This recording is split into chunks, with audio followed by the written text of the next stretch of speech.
mga open deed of sale.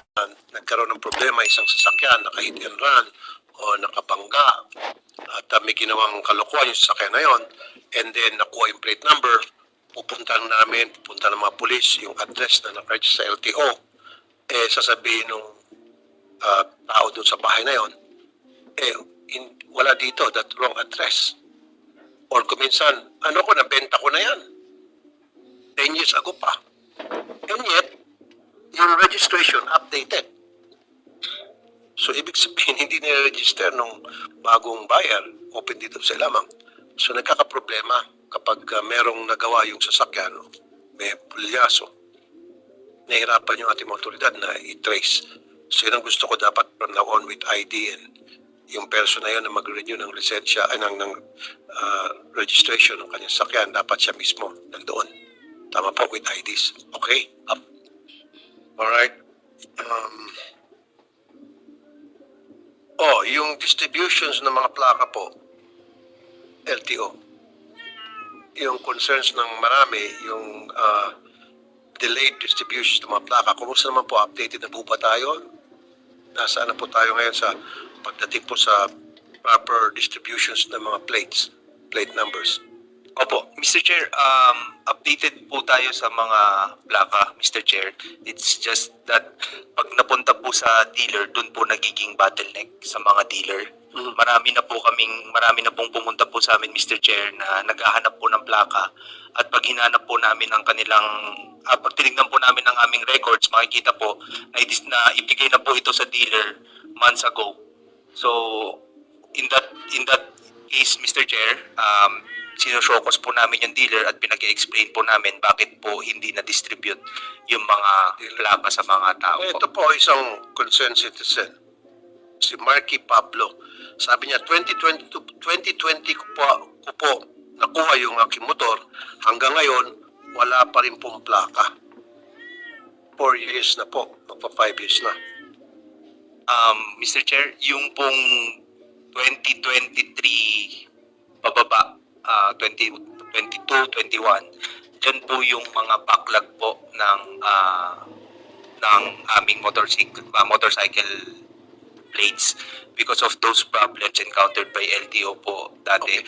So, in order to address that po, Mr. Chair, yung production po namin, bulk of our production is to address the backlog.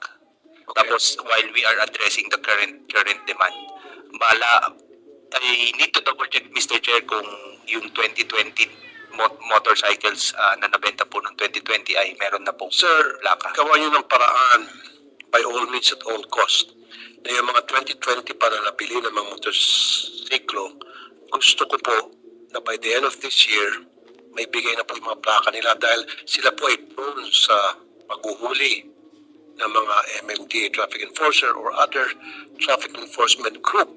Ulihin sila, harasin sila, paparahin sila sa mga checkpoint. Kawawa sila. Hindi nila kasalanan yun dahil nabayaran nila yung motor, naibigyan na lahat ng mga requirements doon sa dealer, sa LTO, and yet ang LTO ang may kasalanan at sila ngayon nagsasuffer. So sir, may pangako niyo ba sa akin na ito mga 2020 pa, 2021 na mga nakabili ng motorsiklo, dapat maibigay na before the end of this year yung kanilang mga plaka? Yes, Mr. Chair, actually po ang commitment po sa Presidente is to finish all the backlogs, motorcycle or motor vehicle backlogs plates by June 2025. But June pa. We will consider po itong 2020 na motorcycles po, Mr. Chair. So, June 20.